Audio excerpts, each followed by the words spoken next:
భారత స్వాతంత్ర సమరయోధుడు, ఆజాద్ హిందూ ఫౌజ్ వ్యవస్థాపకుడు నేతాజీ సుభాష్ చంద్రబోస్ జయంతి సందర్భంగా ప్రభుత్వ విప్ ఆది శ్రీనివాస్ ఘన నివాళులర్పించారు. వేములవాడ పట్టణంలోని సుభాష్ నగర్లోని సుభాష్ చంద్రబోస్ విగ్రహానికి పూలమాలలు వేసి నివాళులర్పించారు. ఈ సందర్భంగా ప్రభుత్వ విప్ మాట్లాడుతూ, బ్రిటిష్ పాలనలో మగ్గిపోతున్న ప్రజలకు అండగా నిలిచి బ్రిటిష్ వారిని గడగడలాడించిన భరతమాత ముద్దుబిడ్డ నేతాజీ అంటూ కొనియాడారు. నిరంకుశ బ్రిటిష్ పాలకులను ఎదిరించేందుకు తనదైన పంథాలో పోరాడిన దేశభక్తుడు నేతాజీ సుభాష్ చంద్రబోస్ అని అన్నారు. జై హింద్ నినాదంతో ప్రజల్లో స్వాతంత్రోద్యమ పోరాట స్ఫూర్తిని రగిల్చారని అన్నారు. ఈ కార్యక్రమంలో పట్టణ అధ్యక్షులు Chandragiri Srinivas Goud, market committee chairman Rontiraju, vice chairman Kanikarapu Rakesh, Sagaram Venkataswamy, కూరగాయల కోమరయ్య, ఇప్పాపూల రాజయ్, పులకం రాజు, కట్కూరి శ్రీనివాస్, తోటరాజు తదితరులు పాల్గొన్నారు.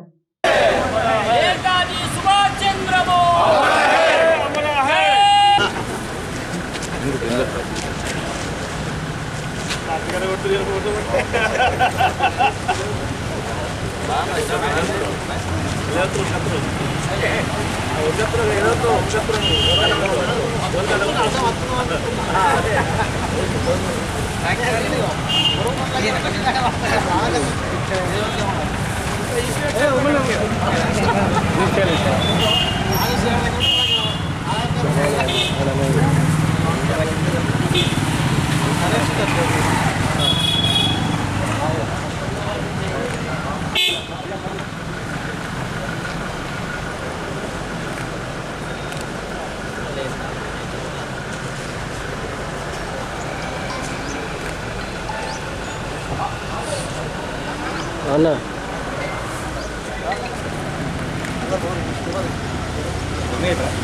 ఆగండి. नेताजी सुभाष चंद्र बोस, नेताजी सुभाष चंद्र बोस, नेताजी सुभाष चंद्र बोस, अमर रहे, अमर रहे, अमर रहे, अमर रहे, नेताजी सुभाष चंद्र बोस. ఈ రోజు సుభాష్ చంద్రబోస్ గారి జయంతి సందర్భంగా వేములవాడ పట్టణ కాంగ్రెస్ ఆధ్వర్యంలో ఆయనకు ఈరోజు ఘనంగా పూలమాలలు వేసి కార్యక్రమం చేయడం జరుగుతుంది. అదేవిధంగా ఆయన ఆశయ సాధనలో మా కాంగ్రెస్ పార్టీ నాయకత్వం మొత్తం నడుస్తుందని భావిస్తూ రాబోయే రోజుల్లో సుతం ఇంకా మా వేములవాడ పట్టణంలో కావచ్చు, నియోజకవర్గంలో కావచ్చు, వారి ఆశయ సాధనలో కొనసాగుతూ రాబోయే ఎలక్షన్ల సుతం మా కాంగ్రెస్ పార్టీని ఆదరించాలని ప్రజలందరూ వేడుకు అందరికీ నమస్కారం. నేతాజీ సుభాష్ చంద్రబోస్ గారి జయంతి సందర్భంగా సుభాష్ నగర్లో వారి ప్రతిమకు పూలమాలను సమర్పించి కాంగ్రెస్ పార్టీ పక్షాన నివాళులు అర్పిస్తూ వారు చేసినటువంటి సేవలను ఈ తరానికి ఒకసారి గుర్తు చేస్తూ విప్లవ భావాలతోటి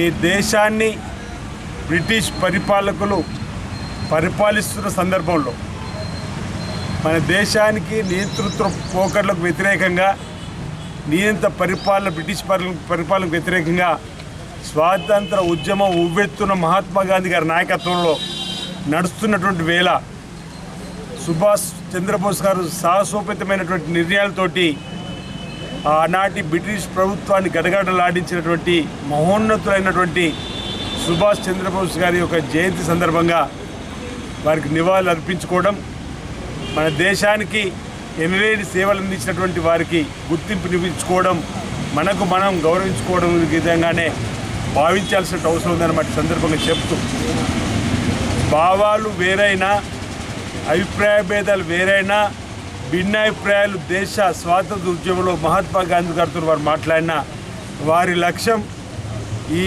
బ్రిటిష్ పరిపాలకుల కబంధస్తాల నుంచి భారతదేశానికి విముక్తి కలగాలి, భారతదేశానికి స్వాతంత్రం జరగాలి, ఈ వెట్టి చాకిరికి ఈ నియంతృత్వ పోకలు చేసేటువంటి పరిపాలనను అంత ముందుంచాలని చెప్పినటువంటి లక్ష్యంతో వారు సాహసోపేతమైనటువంటి వారి పోరాటం ఈనాటి తరానికి కూడా చెప్పే విధంగా ఈ జయంతి ఉత్సవాలు మనం జరుపుకోవడం ఆనవాయితీగా వస్తున్న సందర్భంగా వారికి ఘనంగా నివాళులర్పిస్తూ సుభాష్ చంద్రబోస్ గారి ఆశయాలను ప్రతి ఒక్కరు కూడా సాధిస్తూ దేశభక్తి భావాన్ని పెంపొందించే విధంగా, కులాల మతాలకు కలుపుకునే విధంగా ఈరోజు భిన్నత్వంలో ఏకత్వం అనేటువంటి మాటకి ఆనాటి నుంచే లౌకికమైనటువంటి మన దేశంలో వారి యొక్క ఆలోచన కూడా తీసుకొని ముందుకు పోయేటువంటి క్రమంలో మరి సుభాష్ చంద్రబోస్ గారికి ఘనంగా నేను మరోసారి నివాళులు అర్పిస్తూ మరి ఆశీస్ సాధనతో మనం అందరం కూడా ముందుకు పోతామని చెప్పి ప్రయత్నం పూడుతూ మరి ఇక్కడ ఈ కార్యక్రమాన్ని నిర్వహించినటువంటి పెద్దలందరూ కూడా ప్రత్యేకంగా ధన్యవాదాలు తెలియజేస్తాను. అందరికీ నా హృదయపూర్వక నమస్కారం.